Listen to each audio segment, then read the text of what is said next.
We are currently going through wealth building. We've been doing it for quite some time now, and we're not there yet, but we have built up some wealth. So we are currently broke, cash broke. I will clarify. We are cash broke. We are struggling to pay our mortgages and bills and everything that we have going on now. It's a down economy. Business is down. We are literally cash broke, and we'll go into that a little more later on. But at the same time, we are multi-millionaires.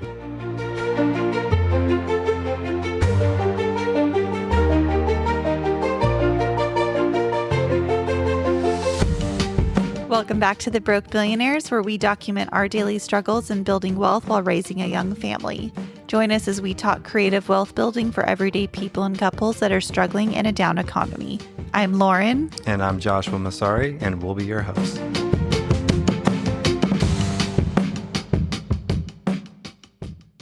Welcome to the Broke Millionaires, where we document our daily struggles in building wealth while raising a young family. Join us as we talk creative wealth building for everyday people and couples that are struggling in a down economy. I'm Lauryn Masari, and here's my husband. And I'm Joshua Masari, and we're going to start this podcast with just outlining what the Broke Millionaires means, because it's probably a confusing heading for a lot of people. Yeah, people probably don't know what that means.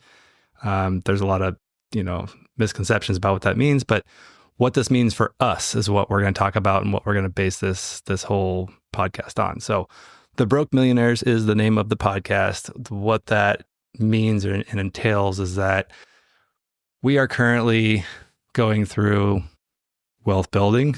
We've been doing it for quite some time now, and we're not there yet, but we have built up some wealth. So we are currently broke, cash broke. I will clarify. We are cash broke. We are struggling to pay our mortgages and bills and everything that we have going on now. It's a down economy. Business is down. We are literally cash broke, and we'll go into that a little more later on. But at the same time, we are multi-millionaires. We have built up about 3.2 million is our net worth, but we're cash broke. We don't have, everything is tied up in investments, and it's not liquid.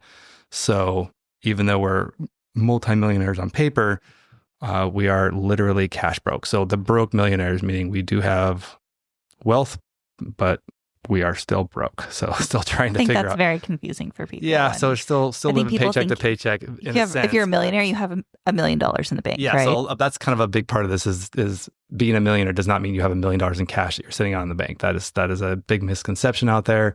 And that's kind of what we want to clarify and clear up, and just kind of go into our daily struggles that we're going through on the cash side, but at the same time, we're continuing to build wealth. So that is what the Broke Millionaires is all about. And again, we're going to document our struggles and our wealth building and how we're going through this, at the same time as bringing in, different topics, and, down the road, we'll bring in guests, and then just some of the different creative tactics that we use, both with creative tax planning and investments, and just kind of share what we've learned along the way. And hopefully this will help other people out there as well.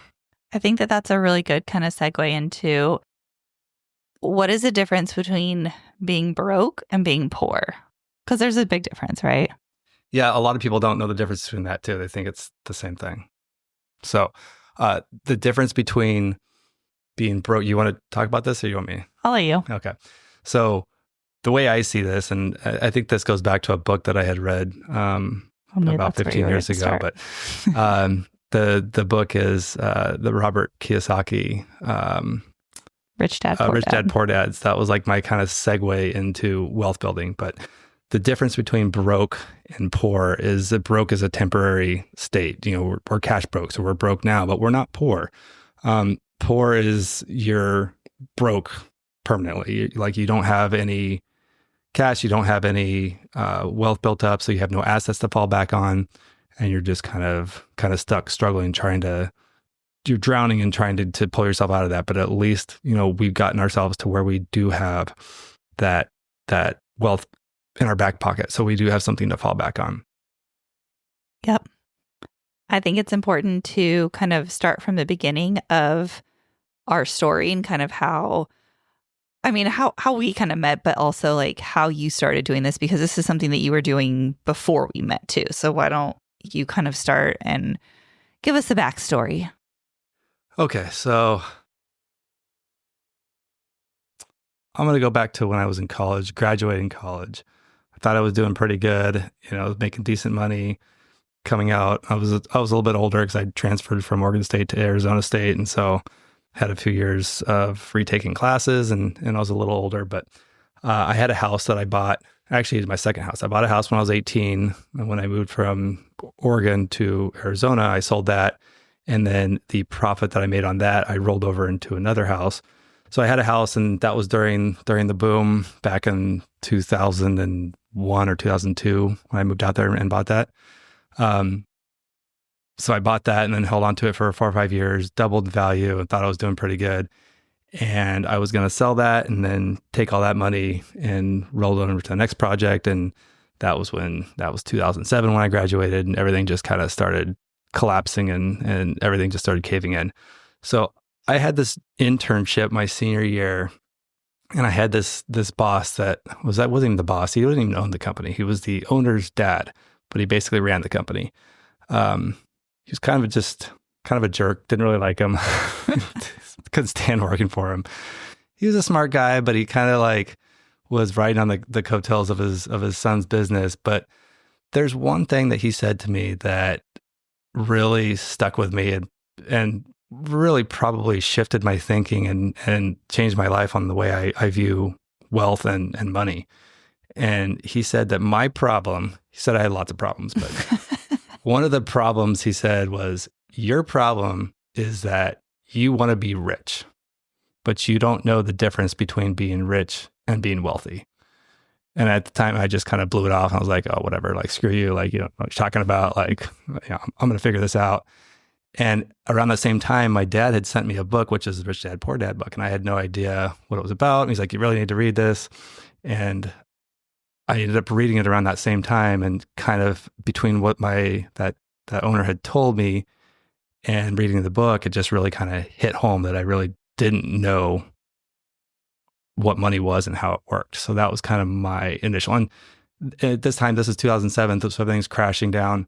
I graduated. I moved to California for a job, moved out, lost everything. I mean, I completely started over. So I lost the house, lost everything, and just really started over from square one. And that was in late 2007.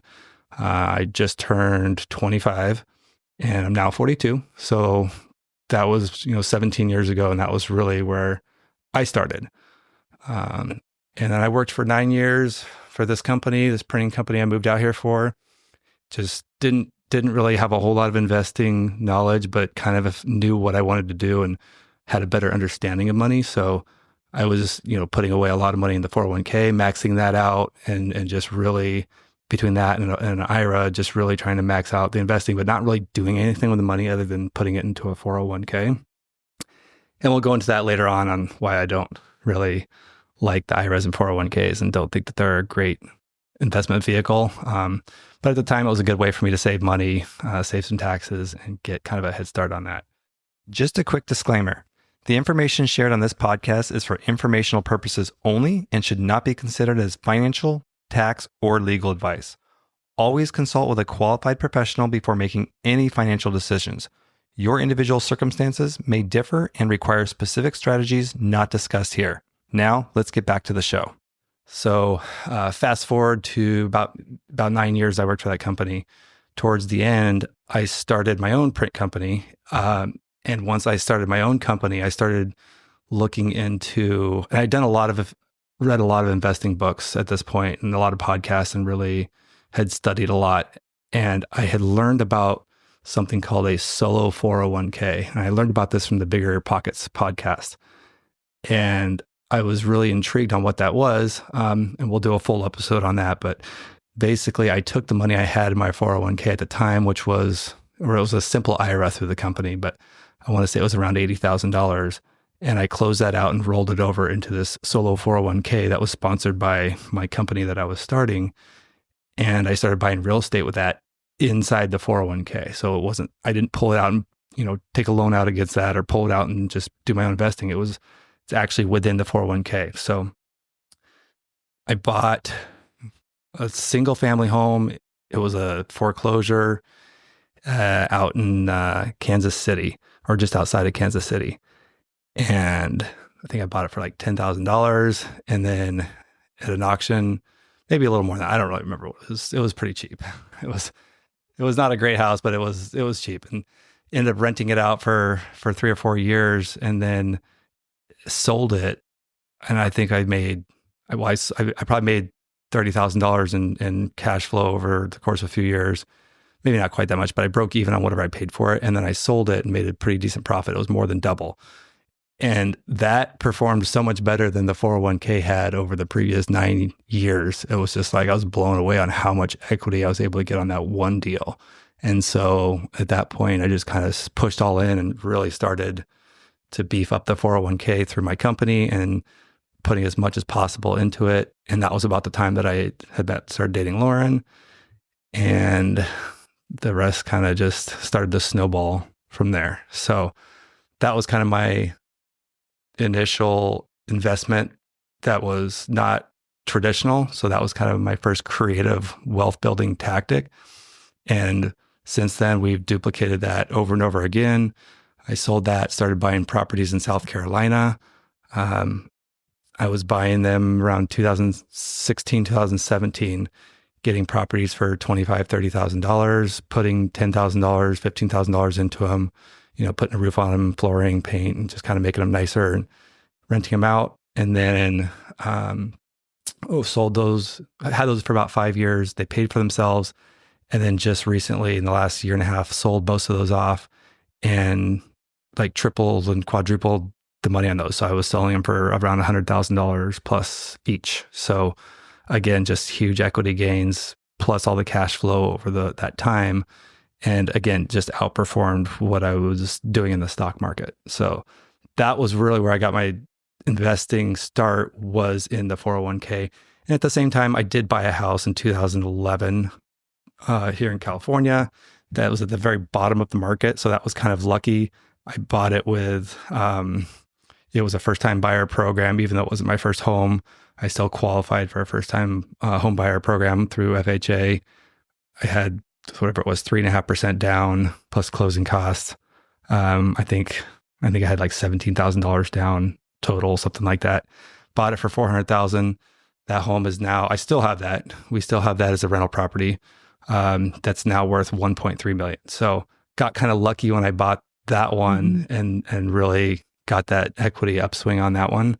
But that was another big, just getting into the market when I did. So timing is everything, but it doesn't mean that just because you didn't buy in 2011 doesn't mean that you've missed the opportunity. Yeah. So. We'll go into more of that too with some of our other properties, but something I want to go back to, the boss's dad, did he say what the difference between rich and wealthy was, or What did he say to you?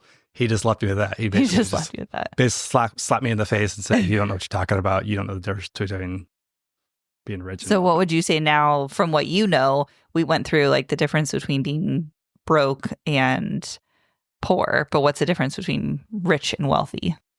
Well, rich is, I think it's very similar to being broke and poor. It's a temporary status. So, if you're rich, you're making good money, you got good cash flow. But a lot of people that are rich or look rich spend as much as they make, and they're not building wealth. So you can be rich and have all this cash flow and everything comes in, but if something happens to your business or you lose your job, all of a sudden, a lot of people that are considered rich are living paycheck to paycheck, even though they're making a lot more money than other people.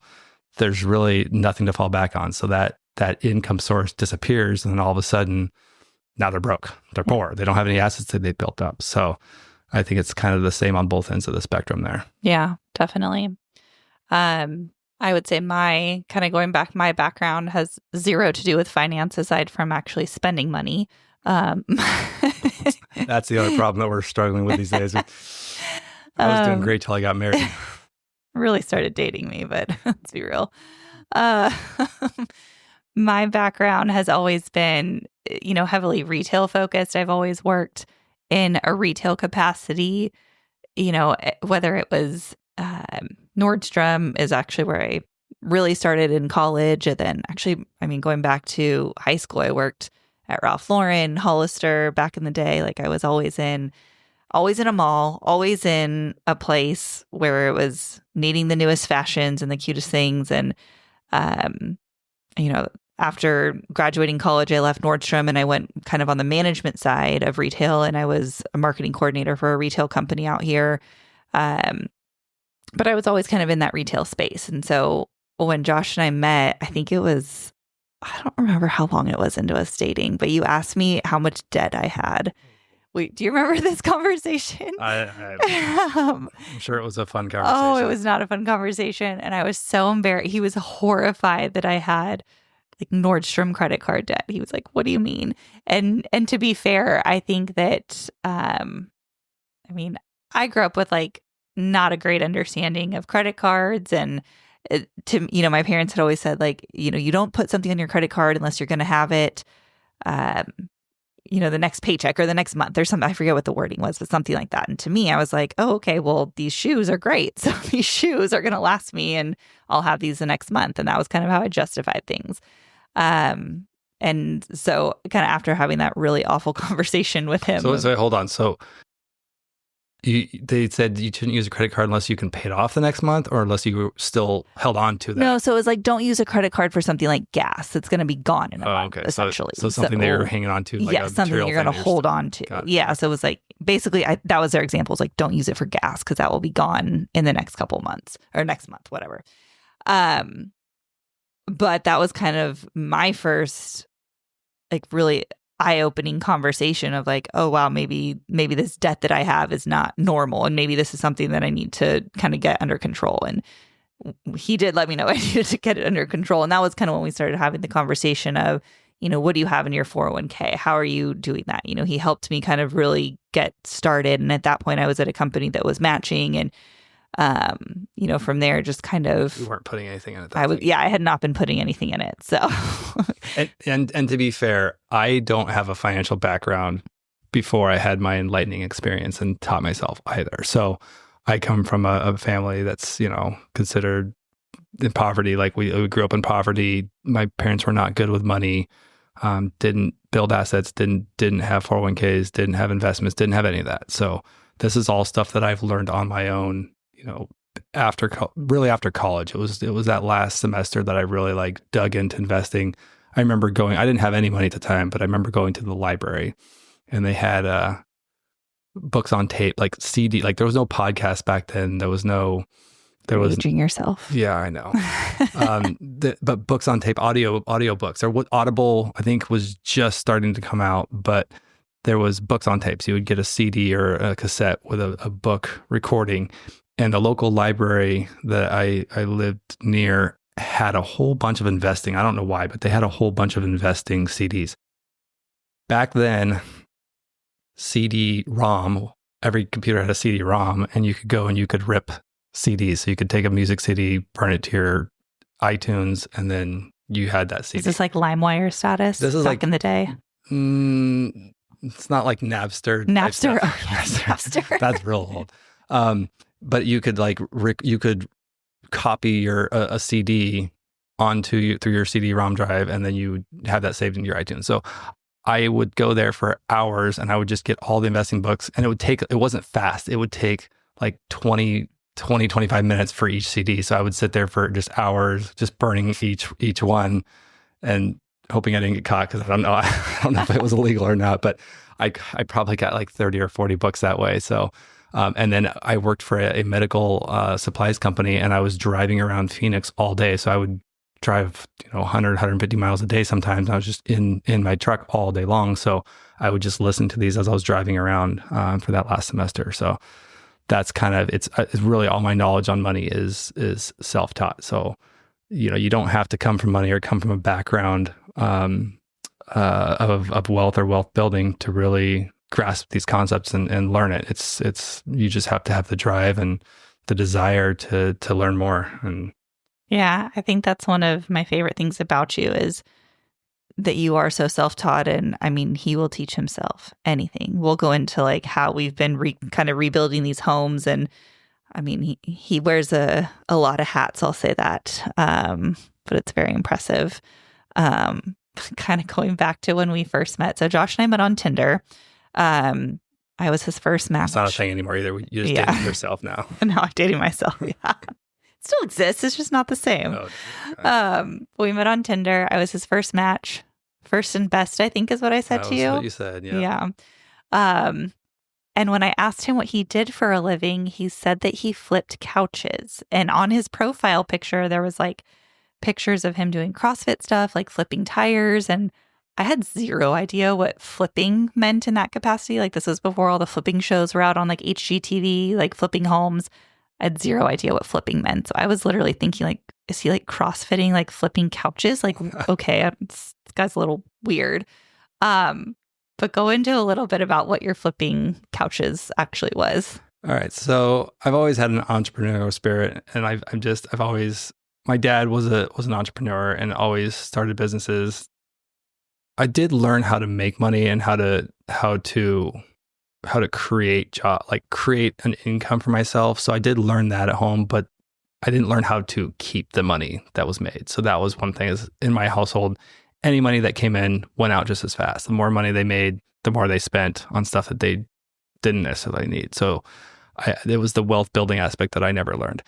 But I do have a knack for learning or just finding creative ways to make money. So when I bought that house in 2011, I was pretty poor at that point, broke. We'll say broke. I didn't have a whole lot of wealth built up at that point, but I had a roommate that one of my buddies from college, Miles, and maybe we'll have him on here someday. I don't know. He moved out. I think he actually moved into the house before I did, because I had gone home for Christmas, and so he moved in.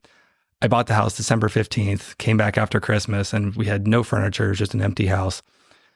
We found a couch. Craigslist was a big thing back then. That's also dating myself. I don't think that's a thing anymore.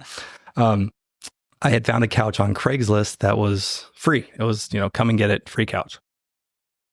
We both had trucks, and so we went and picked this couch up. It was on the curb, and it was this blue leather couch from the 70s. It was bad, but it was a big couch, and it was free. After, I don't know, we had that thing for probably a year or so. I decided to get a nicer couch on Craigslist. I spent like $300 on a nicer couch. So we upgraded ourselves, but Miles asked if he could sell the couch, because I was mine, because I had originally found it and picked it up, I think. And he said, "Hey, can I sell this?" And I'm like, "Yeah, whatever." He's like, I think he said he'd split half with me, or I don't remember what the deal so was. So sell this couch to buy the new couch? No, or you had already bought it? I think I might have already bought it, but he was just like, "Hey, instead of just throwing this thing away or giving it away, like maybe we can make some money." Oh, okay. So he posted it on Craigslist, and he ended up selling it. It wasn't a lot. I don't remember how much he sold it for. Maybe $75, $100. I don't know. But we got it for free, so it just generated $100. But the thing was, he because of his truck, he offered to deliver it, and somebody paid him like an extra $25 or $50 to deliver it. And so he got back, and he told me he was all excited about it, like $100. He's like super stoked, and gives me my half, $50 or whatever. I can literally like see the excitement in his face. It was like, but he told me like, yeah, it was so crazy. Like they paid me an extra $50 to deliver it for him. And then this light bulb went off, and I was like, oh my gosh, like nobody delivers on Craigslist. Everybody wants a good deal, but nobody has, like, very few people have a truck. You got to try to borrow one or go to U-Haul. Like, it's a complete nightmare to try to pick up a large item like this and get it delivered to your house. So I was like, what if we just kind of started brainstorming back and forth? Like, what if we just started doing this and offering delivery service and kind of made a little business out of it? So we took the money we made from that couch, that $100, and we said, okay, let's just take this $100 and let's just buy a couple couches so we can find real cheap, clean them up. I'm like, we'll clean them up. So that was our deal. Because when we got this other ugly couch, we Lysol wiped it. And I should also interject here that Josh is like maybe one of the biggest germaphobes I've ever met. Like, wants to Lysol wipe everything. And I'm like pretty crunchy and don't like Lysol anything. But okay, just needed to. I've gone through a lot of Lysol wipes in my days.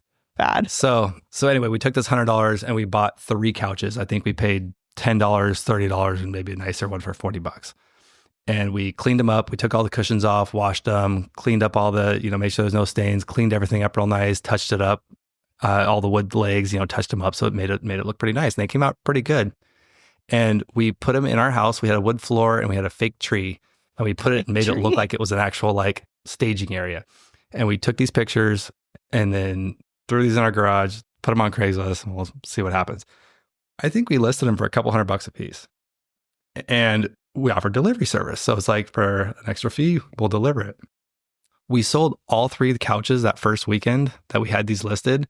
And I don't remember if they all needed delivery, but most likely they all needed, or at least 2 out of the 3 needed the delivery service. And they were super stoked because for an extra, $30 or $40, whatever we charged, they were able to get it delivered. Yeah, and they got awesome. a good deal on a couch that had been cleaned and looked new. And these were other people, that just didn't have a lot of money. They're college kids or starting out or whatever the situation was. But I got mine free on Craigslist, and had not been cleaned that way when I was in college. So I would have been a great customer. We were offering something that nobody else was offering.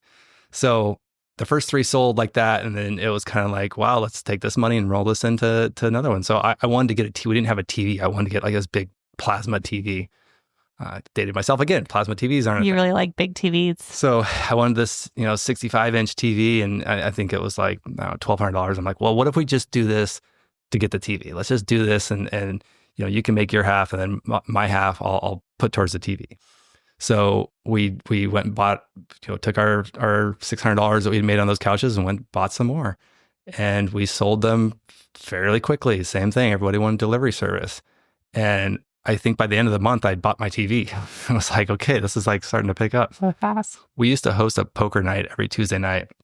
And at this point, we had, a bunch of couches that were just coming in out of the garage. We had to move everything out of the garage so we could play poker. And all the guys started making fun of us. I'm like, you guys are ridiculous. This is the dumbest thing ever. You guys are out of your minds. This is not going anywhere.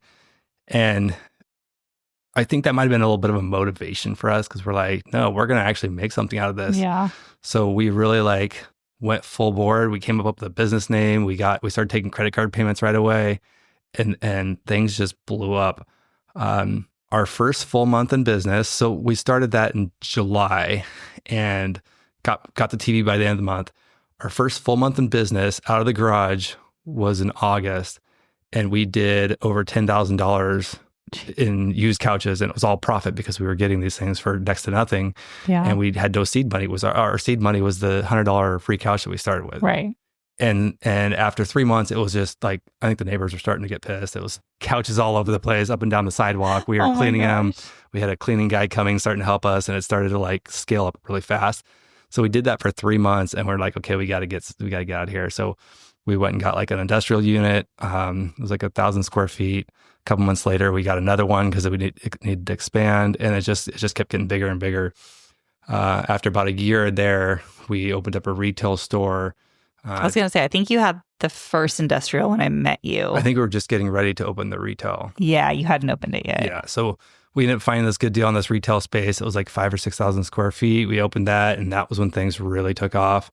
And then at one point, we had, a dozen employees. We had 2 retail locations. We had a production facility just for the cleaning, and it was a pretty big operation. Took a lot of time. I'm going to also interject for a minute because this was not his full-time job. He still had the printing business. Oh yeah, this was like a side job that he was doing. This was a little side job. So Miles would run the business from when he would wake up, which usually wasn't that early, but I think we had to open at 10 because he couldn't get there before 10. So that was our retail store would open at 10.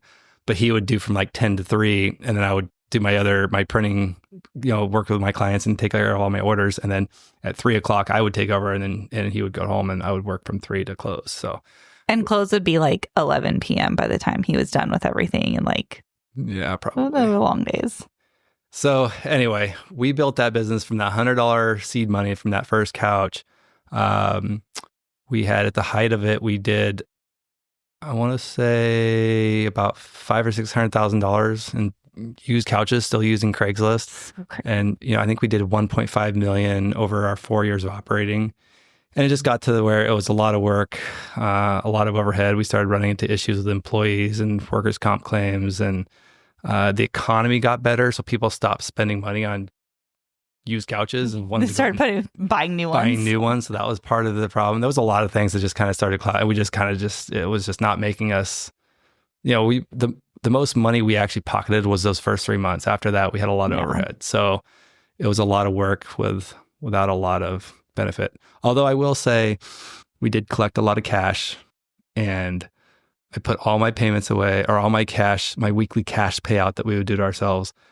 I hid that in my sock drawer for, I don't know, a year. And that's how I bought your ring. So I guess there was something good that came out of it. But I'd say that's something good that came out of it. So Nice. I remember going to Fashion Island with like just my wads of cash in my pocket, because it was all cash, and I negotiated a cash deal. I was like walking through with my hands in my pockets. So scared. So sketch. And so, I mean, it's a nice mall, like back then it was at least, but I was pretty sketch walking through the parking lot with that. I got to the store and they like took me into the back right away and started counting all these stacks. Pull your cash out of your I felt like a drug pockets. dealer for sure. But yeah, so anyway, that was a little side gig that I had started, and just, figured out a way to create some extra cash flow. It's pretty impressive. Once I saw the whole operation, I was like, okay, maybe this guy is a little bit more legit than just flipping couches. Hey guys, if you're finding value or just want to follow along on our journey, make sure to hit that like button and subscribe. That would help us tremendously. You can also follow us on Instagram at The Broke Millionaires, and be sure to share with your friends. Now let's get back to the show. Let's segue to, I feel like we should talk a little bit about kind of our family life a little bit, because while we're building this, we also have 3 young kids.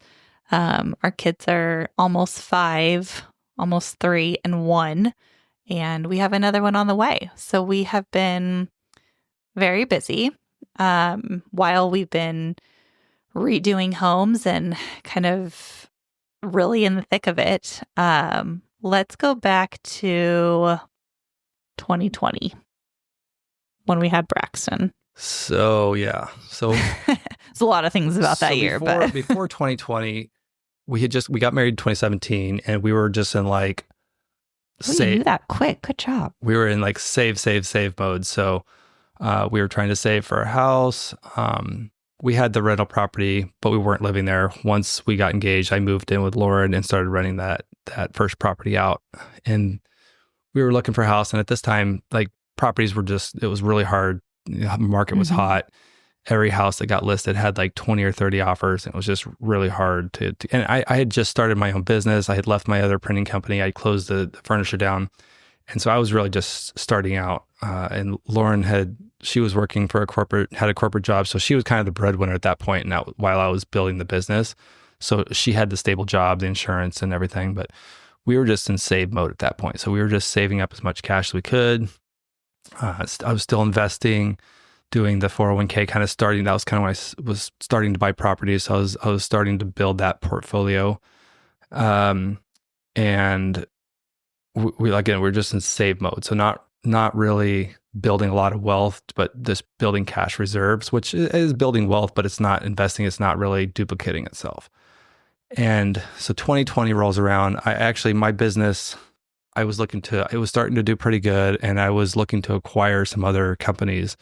I'm a print broker, and so when I say other companies, it's somebody that's looking to retire, and it's their book of business. So it's not a huge acquisition, but there was one that I closed on in January 15th of 2020. Yeah, all of this was pre-COVID. Yeah, and so, Lauryn's pregnant, bought this business, and it was just crazy. Like, at first, it was super busy. Everything was a print company that catered to travel agents, and so it was really at the height of their business, and it was about $400,000 in business, so it was a decent sized book of business, and that was January 15th. It was super busy for a month, and then mid-February, COVID hit. March, because we had Braxton Valentine's Day. We had one normal month before everything but the business started to slow down. Yeah, so everything hadn't shut down, but people were afraid to travel. Right. That's right. So people weren't going international. Right. People didn't want to get on planes. So people were like starting to freak out. So all the travel agents were just like, everything just stopped for them. So this business went from like rocking and rolling to just nothing. Luckily, the way I bought it, it was more of a buyout based on performance. So it didn't really hurt me too much. But it was still disappointing that happened. But we had our first son February 14th on Valentine's Day. And then, then that 3 or 4 weeks later, I think we went out to breakfast once. with like him. a handful of times. Do you remember we went to that family friends get together and we were kind of like, ooh, should we be like all getting together? I don't know. It was like literally the day before the official lockdown happened. Before everybody knew what a super spreader. I think that was probably the Orange County super spreader event. For sure. But yeah, so mid-March, everything just shuts down. Both my businesses just stop, and we're like, hunkered down like everybody else, and just didn't nobody knew what was going on at that point. But I had gotten my 401k portfolio started. I had a handful of properties at this point. We had some good direction, like we had goals, and we were still saving for a house. And so we were in a good position. So, we weren't living paycheck to paycheck like a lot of people that lost their jobs, like restaurants and things that this, a lot of people went through a really rough time. We made it through, like COVID wasn't that bad for us because of the savings that we had. And my business is I'm a print broker, so I don't actually have equipment. I'm not doing the actual production. So a lot of print companies had to close down because in California, like it was nobody go to work. Everyone shut down unless you were, certain industries that could operate, but a lot of people didn't even want to go to work. So a lot of my clients, everyone still was trying to operate and stay in business. So they still needed things done, but they couldn't get them from anybody. So because of my business model, I was able to start bringing stuff in from out of state, from states that were still producing and not shut down like California. So I was still able to continue doing business. So it did stop for about a month. Yeah. But then everybody's kind of like, okay, we still got to, maintain our business. We still got to keep moving. And I was able to facilitate a lot of jobs during that time when nobody else was. So my business started to explode. The business I acquired, the travel agents book of business, did not. That still hasn't quite come back. It really took a hit and really didn't rebound. But my other business, which caters more to corporate clients, just really exploded during this time. So, it definitely shifted. I used to meet a lot of clients in person, and I was always on the road. And then it obviously shifted to Zoom calls and just more remote work. But because of the business model, I was working from home and remote anyway. So I was really able to make that pivot where a lot of companies weren't able to do that. So I think that was good. And it was a luck thing. That was definitely, and I think what were you doing at that time? I went back to work around, so I then became a loan officer for a mortgage company. And that must have been like August of that year. And right around that time is when we bought our other property, bought our house.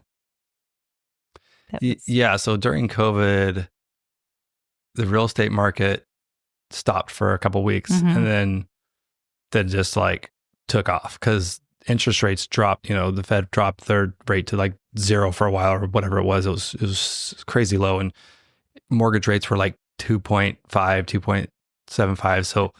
So the demand on buying houses just exploded in the market. And we got in, the house that we bought was in escrow.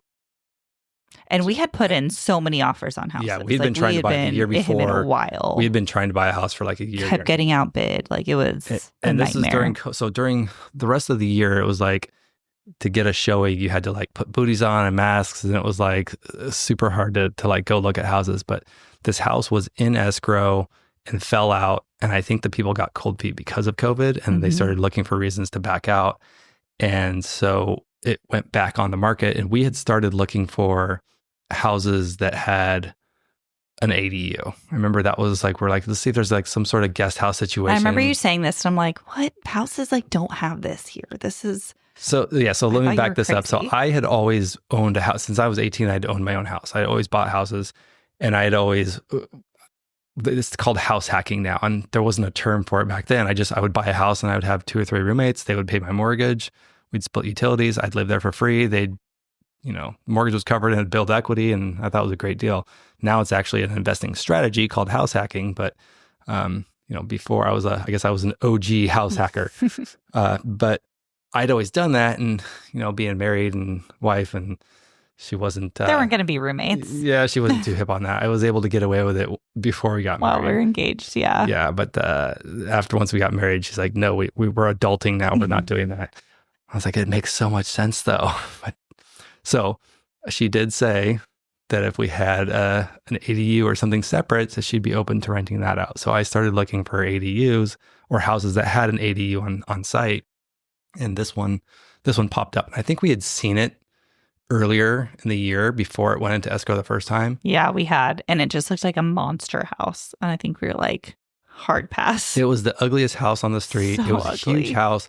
And it was out of our price range. Mm-hmm. It was definitely more than we were looking to spend. It was a bigger house too. It was a bigger house, but it was more than we were originally looking. Big. So it wasn't really on our radar. But now that we were looking for with an ADU, I was like, well, we can spend a little more and we'll be able to get the rental income from it. So we ended up coming in and the house had just fallen out of escrow. And we just said, hey, what if we come in and just with the same offer without any contingencies and just just pick up where they left off. And so we ended up closing on that September of 2020. And this was a project house. This is a big project house. And I'd already done the other house. I'd done a lot of work on that cosmetically while living there. And so I wasn't afraid of that, but Lauryn hadn't been through that. Wasn't afraid of it, but I wasn't as involved with the previous property. I kind of just did more like you had me pick out some of the design things, and that property of yours was a work in progress too. Like you had already done a lot before we had even met, but like the bigger, like we did the kitchen, did that together, and like some of the other things. So I was just helping more with the design and aesthetics, not really involved in the day-to-day construction. Yeah. So this one, when we first bought it, I just remember brick everywhere. So the siding, the exterior siding, the roof was all this cedar shake siding, cedar shake roof, and then everything else was brick. So outside, interior brick, inside, outside, everywhere. The driveway was brick. The walls were brick. The flooring inside the house was actual brick. I think the kitchen whole island downstairs was like brick. Oh my gosh, yes, the brick island wall. It was just brick, red brick. So everywhere. much brick. So first thing we did is just demo all the brick, and it's just, you go in there and it just looks like it didn't look like a house. No. Just piles of brick and debris everywhere. And, we tore it apart and I remember walking in, seeing it torn apart, like, oh my God. And mind you, we have a 8-month-old son at this point, and we're like, in my mind, I'm like, what did this kid's going to be crawling around in here, and it's just piles of brick. Kid's never going to be able to move into this house. Yeah, I to be honest, that was one point when I was like, what did we just get ourselves into? Yeah. This is over my head. But I wore every day after work and every weekend for a month before we moved in. I was there just working, trying to get this thing put together as livable as possible. And we didn't have money for a GC, so I was the GC. I was YouTubing everything, and we had hired some contractors to do some of the work, but I was still managing everything and taking on a lot of the work myself. But we moved in and lived there for 4 years and didn't finish it until the day we moved out. I think we were still finishing it after we moved out. Yeah, that's true. It has still been a work in progress. It's true. And we'll get into that, what we've done with that property later. But what we've done with that is pretty impressive. And what we've turned that into is turned into a cash cow. And it was a really, the time that we bought it. So we bought in, I said September 2020, yeah. September 2020. So it was before that big boom that we had. So between 2020 and now, it's more than doubled in value. And this was almost $1 million property when we bought it. So just that one property there accounts for over $1 million. We're millionaires just because of that purchase that we did. So it was definitely. But it did not come without a lot of sacrifice, a lot of long days, long weekends, late nights, all the things. I joke sometimes that I'm a single mom because he's so busy with the house. And it's definitely a big sacrifice what we've done to make that property what it is. Yeah, there's a lot of blood, sweat, and tears. Literally blood. Cutting hair, like had some accidents. A lot of sweat equity went into that, and definitely a lot of my tears. A lot of your tears. Let's be real. Yeah. So anyway, and we'll go into that in a little more depth later on. But I would say in our wealth building journey, or our tactics, or whatever you want to call it, it's definitely not an easy path. No. It's not. And yeah, just because of what we've done and how we built wealth doesn't mean that this is the best way to do it. You know, I'm sure there's people that have. It's definitely not the easiest way to do it. It's That's not for the sure. easiest. So it's not for the faint of heart. But it works. It's proven. Mm-hmm. We've been able to build wealth. So we became millionaires in 2020. It was, I think, I had done some investments to the 401k earlier that year, and then we bought that house.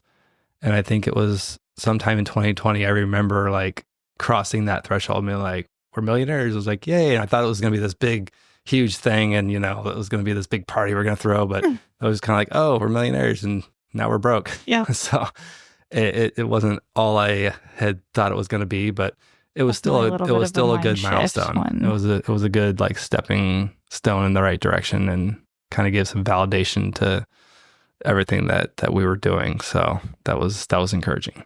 Yeah. I think that it's important too. This is all kind of things that we had talked about while we were engaged and newly married, kind of setting up our plan. And, being that your job has always been very entrepreneurial, this was really our retirement plan. This is something that we had put in place, and you're really kind of the mastermind behind the planning and logistics of how we were going to build this. And I think it's been pretty spot on from what your projections of where we would be and kind of at what point. Yeah, I remember outlining this when I first started doing the 401k, and after the first property that I had sold, I kind of outlined, okay, well, if I can put this, so I have what's called a solo 401k, and it allows me to put away a lot more money than just into a regular 401k or an IRA. So it's sponsored by my company, and it not only allows me to put more money into it, but I've also been able to invest in your name by adding you to payroll. Mm-hmm. Hey, I brought you some good business. Yeah. I've also learned, it's also, you get a tax advantage too, because it's tax deferred. So you're able to bring in the creative tax planning. So building wealth is not just about saving money and building up money or investments. It's also the tax side, your liabilities, and then also figuring out ways to pay less taxes. So that's another big part of our wealth building strategy, is the creative tax planning. And we'll go into a lot of tips and tricks that we've learned along the way. But it's not about how much you make, it's about how much you keep. Mm-hmm. And creative tax planning can really help with what you're actually keeping at the end of the day. Yeah. Okay. With that, something I want to close with today. I think I already kind of know this one for you, but what's a book that has helped you the most?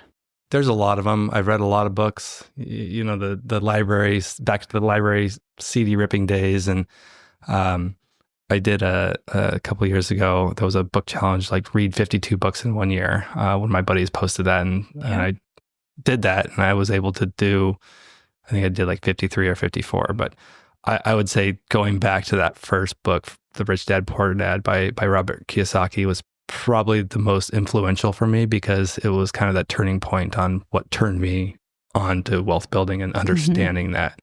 So I'd say that was definitely the most influential, that helped me the most. Yeah, that's a great book. That was the first one you gave me to read. And obviously I don't really understand finances the same way you do. My brain does not work that way, but it's a very easy read. And it's a great way to kind of get a good understanding, a good basis. What podcast have you learned the most from? For me, it's definitely Bigger Pockets podcast. I was turned on to that by a friend kind of around the time, it would have been before I started the 401k, because that's where I learned about the 401k, the solo 401k. But somebody had turned me on to that podcast when it was first starting out. I think they were about 100 episodes in. So maybe it had been around for 2 years, a year and a half, something like that. And I remember going and starting it at episode 1 and going, I did about 100 episodes, and then it's kind of started to get repetitive. One of the hosts got, I think he retired and somebody else came in, and it wasn't what those first 100 episodes were, but they were very raw and genuine. And these guys were kind of learning about the real estate investing too. So I just felt that it was really informational, and I learned a lot. The first 100 episodes of Bigger Pockets was like definitely like life-changing and transformational in the real estate investing space. Yeah. All right. And then what is a word or phrase that summarizes your wealth building journey? Ours. I would say ours is probably, there's a lot that can summarize it, hard work, determination, grit. But I think for us, sacrifice is probably a big one, because wealth building's not easy. You have to make sacrifices. Instead of living comfortable today, we're making that sacrifice today so we can live comfortable the rest of our lives. And I think sacrifice is something that fits both of us. Even though I'm doing some of the grunt work on these houses that we're redoing and a lot of heading up a lot of the investing, someone's got to watch the kids, someone's got to run the household. So it's puts a lot more on your shoulders too. So I think sacrifice on both of our ends really sums that up. Yeah. And I think too, with you doing so much of the work, you're missing out on a lot too. So it's, you're giving up time with the family. It is definitely a sacrifice. And, we make the most of the time we have together. And it's hard having a young family doing this, but we're doing it. It's definitely like the work-life balance thing is tough, but I try to be intentional about setting aside time that's strictly family time. So, really in the morning, I'll get up early. Sometimes if I'm busy, I'll get up at 5. Sometimes even earlier, I'll get up at 4 and go to the office to get stuff done, to catch up. And then I'm always home at 7 o'clock to get the kids up. They wake up earlier. They wake up a lot earlier, but they have their alarm. Some days multiple times a night. They have their going through right now.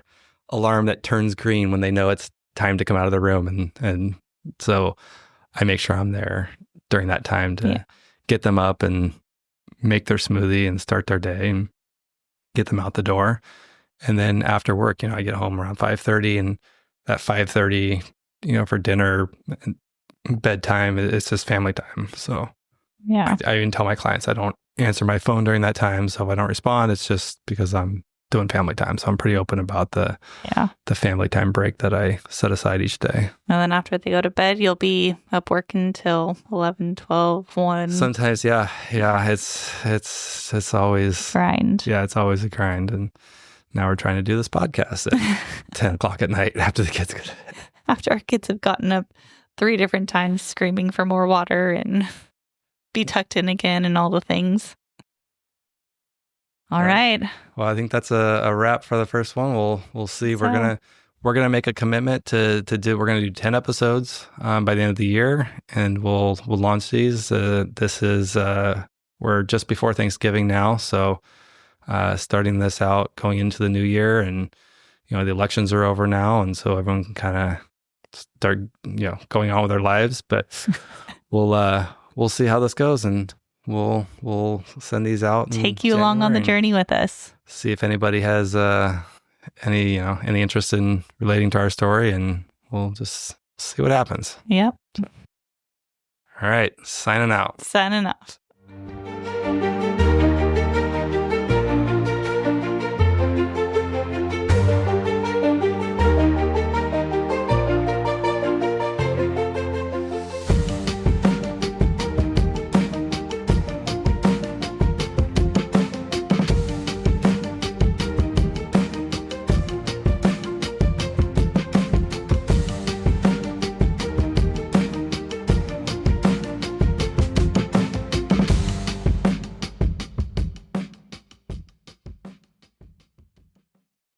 Thanks for listening. This has been a production of Rebuilding the Dream Studios.